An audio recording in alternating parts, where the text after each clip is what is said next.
Hello and welcome to another Cork Taylor Wine Podcast. I'm excited to be saying it's being brought to you by Silvadore Brands, Silvadore Brands. I just butchered it. I'm stumbling for words because of the view. It's I've been out here before. It's a pretty remarkable view now that I'm looking at it.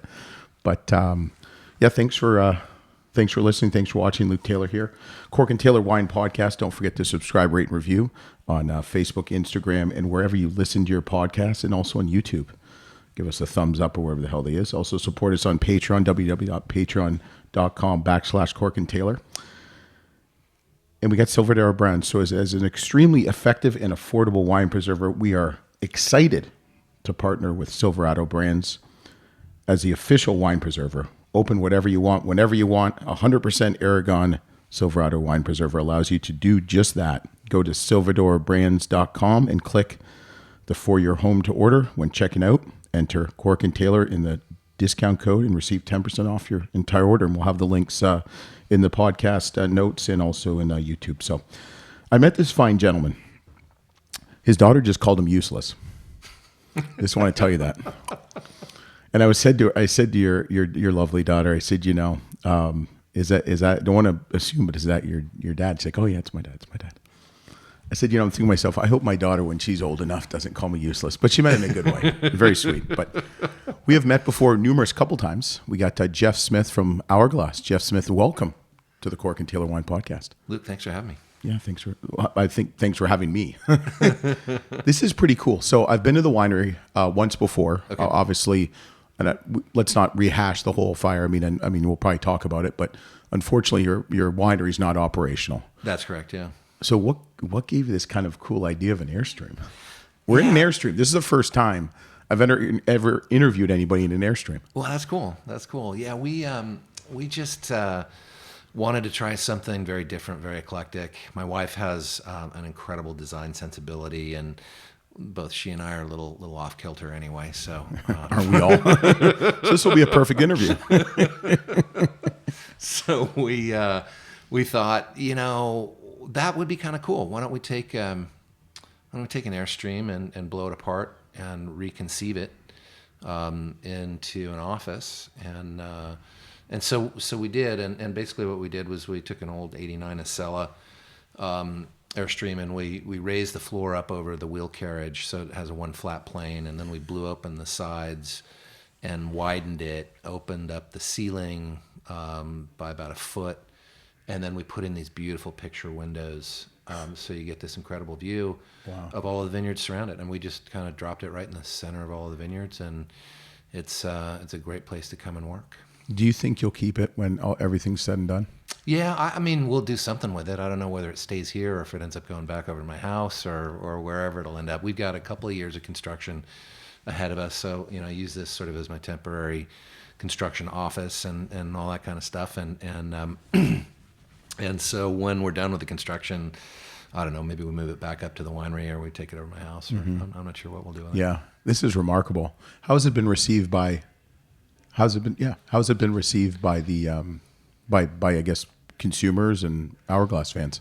Yeah, I mean, it's such a cool visual, right? You walk up, it's painted this for those who who haven't seen it. It's painted this pickle green, emerald kind of green color, and it's just a really cool vibey experience. Yeah. So doing a little research, I try to do as little research as possible because I want to make it as natural as possible. People ask me, well, what are you going to talk about? I'm like, we're going to talk about wine, obviously. Yep. And it's going to go where it's going to go. So you're an architect. You and your wife told them you wanted an anti-Napa winery. That is so Napa. I grew up here. My family moved here in 1963 when I was a year old. And I had this very unusual childhood of growing up around the dinner tables of these incredibly interesting people who filtered into Napa. And it was a combination of, dream seekers and ex-hippies and people fleeing corporate America and wanting to do something really radically different with their lifestyle. So that's the energy that I grew up with. And then Napa grew up around us. And And so I've always had that sort of alternative ethos in whatever I've done. I played in an indie rock band through most of my 20s in San Francisco, and I was always really into alternative music and alternative art and alternative literature, and so there was this kind of preconception of what a winery should be when we first conceived of the winery, and that was really, I think a lot of people were kind of borrowing architectures from other wine regions around the world. And we wanted to do something that was really American, really, reflective of our vision of Napa Valley, which had this sort of alternative thread to it. And so when we went to Ole Lundberg, first of all, we picked modernism as the design platform.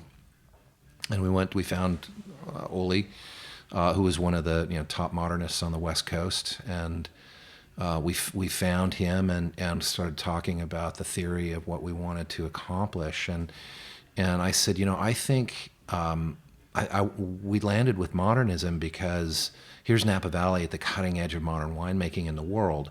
We want an architecture that reflects that, and we don't see it here. There were very, very few modern structures when we built the winery in the early 2000s. And so that was the platform that we jumped off with. And I said, let's do something really different. And Ole was like, great, you came to the right person. Let's build the anti-Napa winery. And so we did. Okay. Who is Ned Smith? Ned Smith was my father. Great man. Someone I was incredibly close with growing up. As a personality, he saw Napa before a lot of people saw it. So we were living in the Bay Area in the early 60s. He had grown up in Chicago. He had flown B-17s. He was a World War II B-17 squadron commander. He got recommissioned out of the European theater to the Pacific theater, got as far as San Francisco. Japanese surrendered, and here he is in this really cool city. And he decides that he's going to stay. And so he stays. He goes to Cal on the GI Bill, meets my mom there, and then gets in the radio and television business. And spent the latter part of the 50s into the 60s, living the Mad Men lifestyle and doing that whole kind of thing. And at one point, he just got burned out on the 3 martini lunch. And he at this point, there's 5 kids now. I'm the baby of 5. And he sits my mom down and he says, the favorite. Yeah, I like to think so. Come on. I'm the youngest of 3, so I know how it works. Just ask my other brothers. Yeah, and sisters. whatever. They know. They might not admit it. Some will admit it, some won't. But you know what happens. Exactly. So he sat my mom down and he said, "I need something more entrepreneurial. I need to get. I'm tired of this corporate lifestyle. I need to do something different. I don't want somebody sitting on my shoulder. I want to be able to call my own shots and do whatever I'm going to do and take the risks and reap the rewards." And she said, "Okay, well, what do you want to do?" And he said, "I want to move to the town of St. Helena." And she was like, Montana? What? Yeah, right. Mount St. Helena? No. She was completely confused by that. She knew where it was because we owned some property over in Sonoma, and we would drive from Orinda to Sonoma, and she would. So they knew Napa, but it wasn't a place to go in 1963, 64. And which is so different now. Oh, it's radically different. But Dad had a vision. He said, "Listen, he didn't see the wine business. What he saw was populations expanding outside of the Bay Area. And he said, Napa is the most beautiful place I've ever seen in my life. People will be drawn there. They will be magnetically drawn there in some way, shape, or form. And it's just a matter of time. So we need to just kind of drop ourselves in before people move into the area." Now, that migration would be kicked on steroids after the Judgment of Paris tasting happened in 1976. But up until then, Napa was really quiet. It was very sleepy. And, I grew up in the country, and I had kids I graduated high school in 1982. I had kids in my graduating class who had never been further south than Oakville. Think about that. 7 miles away. Sound like you grew up in Ohio. Did I say that? Like, oh my God. Like, why would you go to Napa? Like, what's in Napa? That's the big city. I'm like, oh my God. But it just kind of framed the agrarian mindset. Like these families who are here were very rooted to a very immediate geography and a very, very limited worldview. And then, of course, all of that blew up after the Judgment of Paris tasting. Yeah, absolutely. It was a fascinating time to have grown up here. Oh, I can't even imagine. And all of the interesting characters who were drawn here and came here. Oh, God. And built what is Napa today. The Napa that we know today they set the foundation for that. So I got a chance to sit around the dinner tables with a lot of these people and learn from them. Yeah. Be inspired by them. What is Hourglass? What is Hourglass? That's a really good question. It has evolved over time. So it started as one thing and now is something different, but the thread still runs through it. So, if I was going to do my little pitch to Kai Rizdal on, I said distill your business into 5 or 7 words or something like that. Very, very difficult thing to do, right? But I've always thought of Hourglass as, the simple explanation is that we make estate-driven wines of personality from Napa Valley exclusively. We're very modern in our approach to winemaking and how we present the brand and so forth. And that sort of core ethos sort of runs through everything. Hourglass is really about these 2 estate vineyards. One, the original Hourglass in St. Helena, and the Blue Line Estate, which is where the winery is in Calistoga. And those 2 vineyards are marquee vineyards in Napa. They're very special pieces of dirt, and they're very different. And the differences of terroir, the differences of the 2 sites and their soil profiles and their orientations and the flora and fauna around them, all the characteristics of terroir and the immediate environment find their way into the wines. And so we do have a house style, but the sites themselves have a strong, definitive personality that runs through them, to the extent that we've even changed winemakers. So our original winemaker, Bob Foley, had slightly different approaches than our current winemaker, Tony Biaggi, and yet the personality. Who's a better rocker? Bob can actually play, but I would suggest that Tony is pretty good with air guitar also. Tony gets loud in his own way. Yeah, there you go. So we've had Robert Foley on the podcast. Excellent. What is 1981 Yountville Saloon? 1981 Yountville Saloon. That was the first time I met Bob Foley. And at a bar. Yeah, at a bar, and I was not 21. Was he? You think he was, yeah. So you're saying he's older than you? He is just a touch. Yeah. But he was playing in this band called the Primates. It was a 3-piece, very progressive band that was kind of part. There were jazz elements in it. There was a little Devo-esque. From Devo, Akron, Ohio. Yeah, exactly. Yeah, great. He makes Akron wine, band. you know that? I did not. Yeah, I don't know if it's any good, but he makes wine. Oh, I got to Pinot. check it out. Makes Pinot Noir. In Ohio? No, God, no. I've actually heard that Ohio has great potential for terroir-driven wines. I mean, they're going to be better than Missouri. I once had a winemaker, they'll go nameless. He was saying he was at this wine fair, years ago. You guys used to all do these wine fairs because you're getting the name out. Now it's like no one does them. Well, I shouldn't say that. A little bit different. So he said, he goes, Luke, if you ever go to a wine tasting or a wine fair, never stop at the Missouri table. What's that supposed to mean? Those poor folks from Missouri, they're probably they're pissed right now. Well, whatever. We've got a couple listeners in Missouri. I love misery. So he was your original winemaker. So you've only had 2 winemakers. I've only had 2 winemakers, yeah. Why the change, if I can ask? There were a lot of things that influenced that change, and asking for a friend. No, I'm just kidding. Yeah. No, listen. No, I'm joking. It's a great question because it happens frequently in Napa It does. Valley. It's surprisingly more than you think. And we've had, we just concluded our 25th harvest in last year. And we've had 2 winemakers in that 25 years, which I think is reasonably rare in Napa Valley. I think there's a bit of a turnstile for the flavor of the month kind of winemaking. And we have never had that. I've always wanted to have a long-term strategy relative to winemaking, but that strategy changed a bit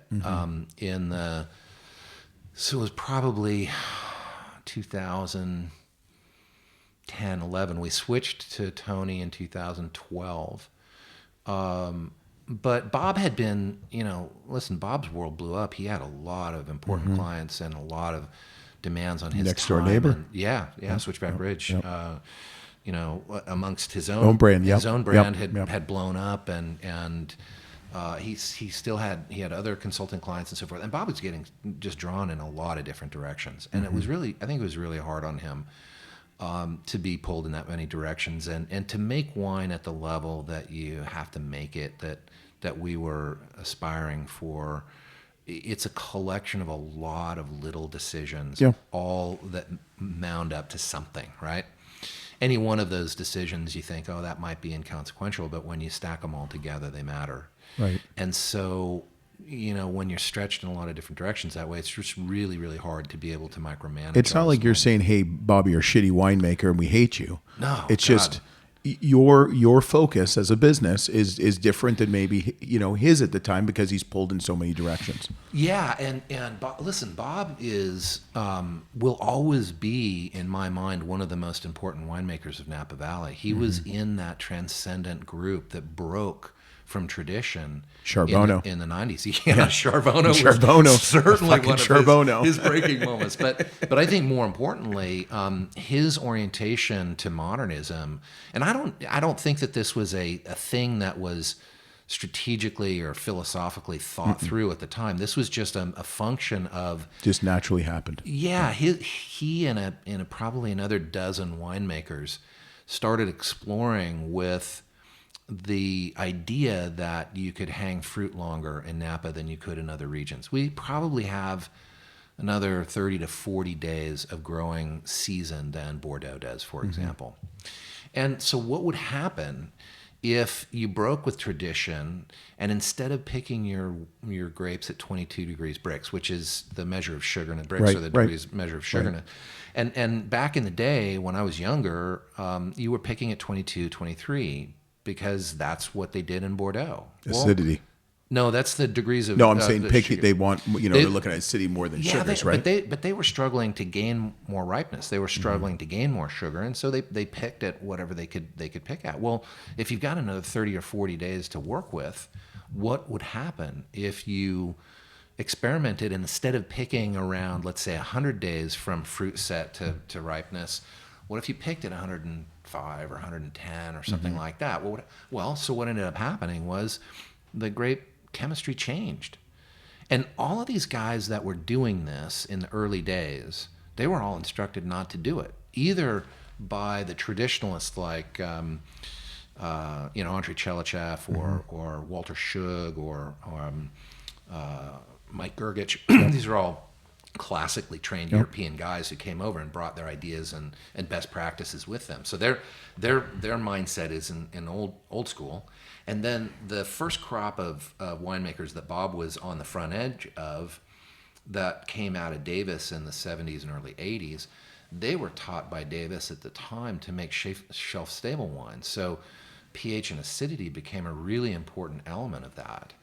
And so they were schooled to make higher acid wines because if you let the pH rise, bad things happen.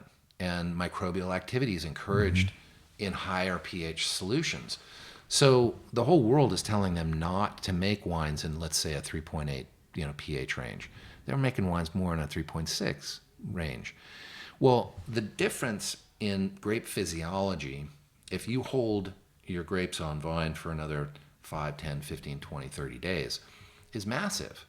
And things change. So your relative sugars change, your relative acidity changes, but more importantly, all of these complex polyphenols will change. And so this is the beginning stages of modernism in Napa, and it's a break from tradition. And you had to have some serious balls to do that. And Bob was one of the first guys that said, okay, well, I'm going to, traditionally, fruit set, after fruit set, we'd pick about 100 days from fruit set into harvest. I'm going to try about 105 and see what happens. Oh, hey, I like that. That's pretty cool. That's interesting. Things change. Texture changes, aromas change, fruit profiles change. Fruit starts to darken up, maybe a little more black fruit than red fruit. And so then you go through this progression of, okay, let's check out and see what happens if a little more ripeness is good. Ooh, yeah, that's interesting. Kind of like that. And so Bob was a game changer in that way, and he broke the mold. And a handful of other winemakers were in that same milieu, and they changed winemaking forever, not just in Napa, but around the world. And they showed people what was possible. And so the modern wines that we're all accustomed to drinking today are wines that came out of that philosophical shift. And Bob was one of the leaders. Hourglass got to ride his coattails as he was going through that whole experimentation. And then the world started to catch up behind him. And then, listen, if a little is good, try a little bit more. Yeah, push the envelope a little bit more, a little bit more, a little bit more. Yeah, and then one day you wake up and you go, maybe a little bit too much. maybe we stepped over. Maybe we go stepped back over a a little little bit. bit. Maybe we need to throttle that back. It's like a child with a parent, right? Exactly. Push the envelope as long as they can until they get caught. Right. And, Deal with it every day. By 2010, we were starting to hear from the Somm community that Napa wines were over-extracted and high alcohol and, sort of monochromatic. And I could see that in some of our wines. And I wanted to address that. And in order to address it, required an incredible amount of attention to detail at a level that Bob just didn't have the bandwidth for. Or the time. And so we brought Tony in, and Tony has done an amazing job of being true to a lot of the initial learnings and philosophy that Bob established as the foundation of Hourglass, and then taking those and refining them to the next level. And that's a hard thing to do, but he's done an incredible job of being able to take the program and really see it hit its heights. Wow. I mean, I've had your wines before, and they're delicious. Thank you. And they keep looking at me. We can jump in at any time. Yeah. Why don't you pour something while I ask you the next question? Do you want to stay with red? Do you want to go a little white? What do you want to do? It's your world. I'm good any way you want to do it. Let's just wake your palate up with a little Sauvignon Blanc. How about that? I've had this before. It's delicious. Excellent. Perfect. Thank you. Cheers. Cheers. Everybody thinks in the wine industry all we do is drink. Well, there's some truth in that. It's an occupational hazard, right? We're testing. Exactly. I spit sometimes. I remember this nose. Yeah, Tony is a master at making Sauvignon Blanc. We will pick, probably I think we have probably 4 sites that we will pick from, and we'll pick numerous different passes and do a variety of different fermentation techniques: stainless steel, neutral wood, new wood. And by the end of the day, he probably makes 20 different Sauvignon Blancs and then blends them back together to create this wine that has a great, modern, fresh fruit profile, but it also has some nervy energy. It's got like some little waxiness to it. It's nice. Yeah, and it's got some acid, and it's got some minerality, and it's just a great sort of tensional balance between the richness of the fruit and the energy of the acid and the minerality. You know what's funny? So this winery, the Hourglass Winery, was first planted with Zinfandel. Mm-hmm. You ripped it out? Why'd you do that in 1992? I'm just joking. People don't realize... Because Zinfandel doesn't pay the bills. Well, no, but people don't realize... There's some people that don't realize California, they're not known for Cab. Originally, they're known for Zinfandel. Yeah. It was planted to Zinfandel by my dad because that was his favorite wine to drink. He loved Zin. And, back in the 60s and 70s, Zin was... Red Zinfandel not White Zinfandel. Your dad didn't like White Zinfandel. No, he didn't. Does anybody like White Zinfandel? You know, there's got to they sell millions of cases of it, or at least they used Behringer to. doesn't even make it anymore. They don't even make No, it they anymore. don't. Oh my god, We've had That's Ryan Reck. crazy. We've had Ryan Reck, the winemaker, on. I said, "So you make the White Zinfandel?" He's like, "No." No, And it was actually not. It was actually palatable. I remember trying it years ago. It actually, I mean, I'm not going to drink it. I'm not going to buy it. But I remember trying it a little bit. It was not as bad as I thought it was going to be. It played an enormously important Huge. role. You know, you think about the American palate, how much it's grown up in the last, you know, in my lifetime, in the last 50 years plus. You know, prior to the 80s, we didn't have much of a food culture and much of a wine culture in this country. And then it's just exploded since then.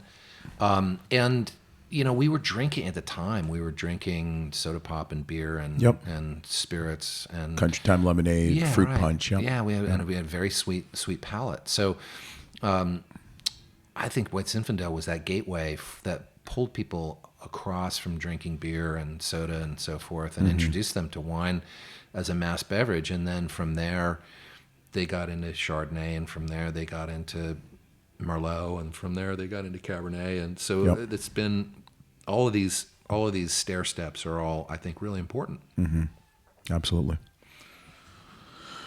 All right, well, you pour something else. We're going to do a little thing called sip and spit. You win nothing, you get something. It's kind of like a power round, quick round. It's kind of fun. It's lively, and I'll ask you some questions. I'll make you think. I've stumped quite a few wine people with some of these questions.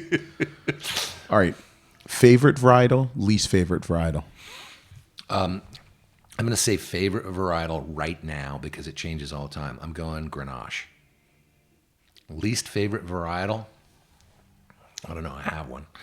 Yeah, everybody has one. Yeah, everybody has one. Deep down, you have one. What do I not really like drinking?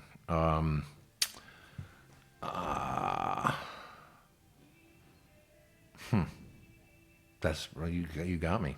I don't know. I'll come back to it. Okay. If you didn't name it Hourglass, what would you have named it? Who effing knows? I did have the opportunity to sell the name. Fuck. Remember that one? Yeah, there you go. I'll go with that. That's already taken. Good luck trying to get that one. What varietal would Caroline say best describes you and why? And that's your wife. I know you've said her name, but it's your wife. She'd say Cabernet because it pays the bills. Okie dokie. Your favorite wine you guys make? Favorite wine that we If you only could pick one wine to make, what would be? My passion wine of the portfolio is Cab Franc. Okay. Okay. Yeah, I love Cab Franc. Okay. Most memorable vintage? Of Hourglass? Yeah, don't say 2020. Yeah, of Hourglass, 1998, hands down. Why?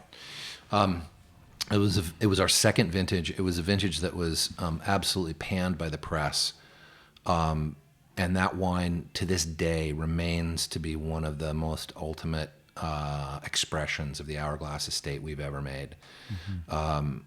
And it's what, pushing 26 years old now, no, 24 years old, something like that. And we only made 48 cases of it. That's it? That's it. I still have a few bottles. That's less than 600 bottles. It is an amazing bottle of wine. And it's so right now, if you were lucky enough to have it, it would give you all of the amazing tertiary characteristics that age provides. That saddle leather, cigar box, kind of all of that really cool, almost Bordeaux-like aromatics. But it has California fruit, and it's fresh, and it's vibrant, and it's balanced. And it's going to last forever. It's still kicking. It's still kicking. Yeah. That's crazy. That's absolutely crazy. This is something that a lot of people poo-poo Napa about is ageability. 7-8 years, they say. Yeah, well, that's absurd. I mean, I've got a deep cellar going back into the 50s, and I mean those wines are still if they've been well stored. They're mind blowing, and you'd put them next to their Bordeaux counterpoints. Yeah. Oh, So it's funny you say that. So Michael Keenan and Chris Corley, I sell their wines in Ohio, and we've had them on the podcast and stuff, and they've been doing it for a long time. Yep. 40, 50 years. They're dads. Jay Corley, Chris's dad's a lot like your dad. Just came up here from Chicago too. Yeah, right. Yeah. And Michael Keenan's dad too. Came up to Spring Mountain and what have you. And they'll post stuff, and I'll talk to him. And Michael's drinking like a 1982 Spring Mountain Chardonnay made. And it's like what? drinking beautifully. I'm like 82 Chardonnay. What? Are you kidding? Can't age Chardonnay. Yeah, you can.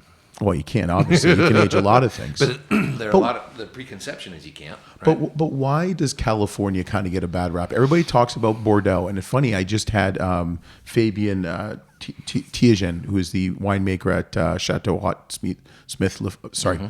Smith Haut Lafitte in Bordeaux, and he said 8 years for his wines. He says 8 years is where it's perfect. Now they can age. But why is the only wines that can age are Bordeaux wines? What about Napa? Well, they can. I just think that people don't have much experience with them. Right. Yeah, and that's changing though, because you can see now in the auction market, older Napa wines are now starting to become very expensive, and they were just forgotten for years. And but people are starting to taste these wines and go, "Oh my God!"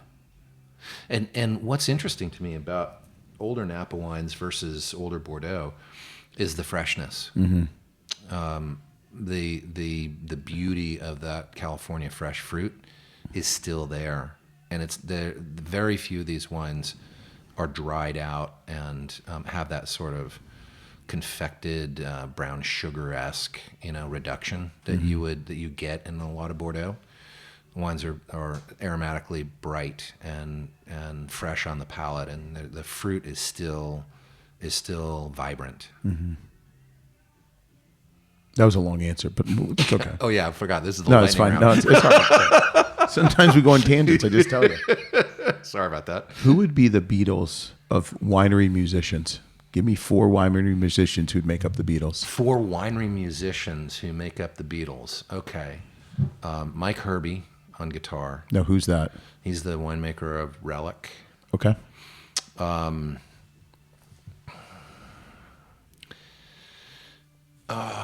Bass player. I need a bass player. I would go. Oh God, I'm blanking right now. The national sales manager for Schramsberg, or worldwide sales manager for Schramsberg. Oh God, I'm blanking. It'll come to me. Not Michael. No. It'll come to me in a second. Okay. Drummer. That's tough. Might have to bring in a session guy. Really? Anybody that listens is in the winery world in Napa, learn the drums. You might have a career. Foley's another great guitar player. You could throw him in the mix. What about vocals? Vocals. I hear Jay James is a really good singer, and I haven't actually worked with him. We've talked about getting together, and then COVID got in the way a few years ago. The ugly 5-letter word. And then we had that little thing called a glass fire, and I've been a little busy the last 2 years. Life's been good for you. Yeah, it's been living the dream. It's been tricky 2 years, but we're getting there. Can't get worse. Yeah, exactly. The song that best describes you.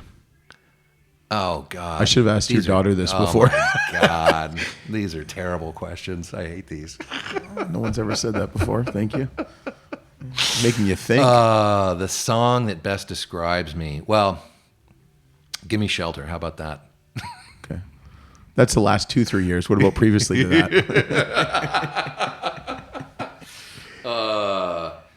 Dance Yourself Clean by LCD Sound System. How about that? Okay. Yeah. Okay.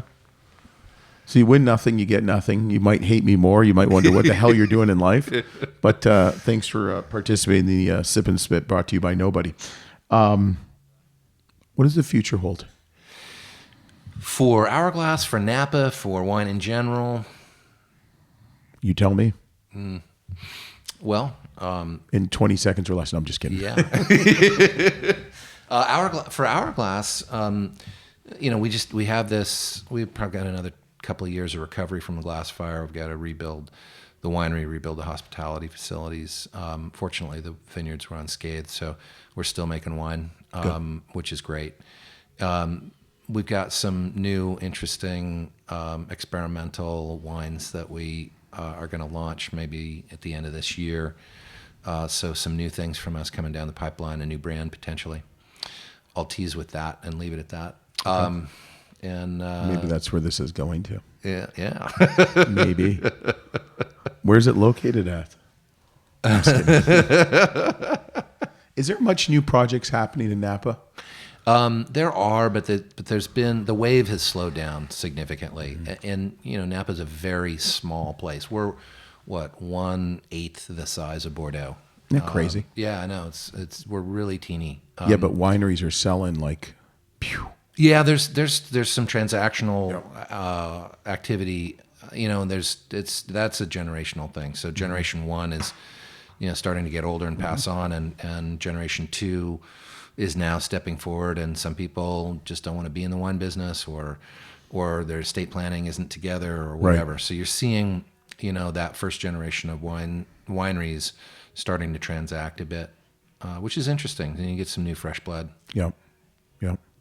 Well, Jeff, thank you so much. Yeah, you bet. I appreciate it. You're going to stick with us. You're going to stick with us for a couple more minutes. But awesome. Thanks for listening. Thanks for watching. Don't forget to subscribe, rate, and review. Only 5-star reviews. If you're going to give us 4 or 3, I'd appreciate it. Not, you'll get a horrible Christmas present from Santa. It might consume coal, no wine. But we'll be back next week on the Cork and Taylor Wine Podcast, and keep drinking the good stuff.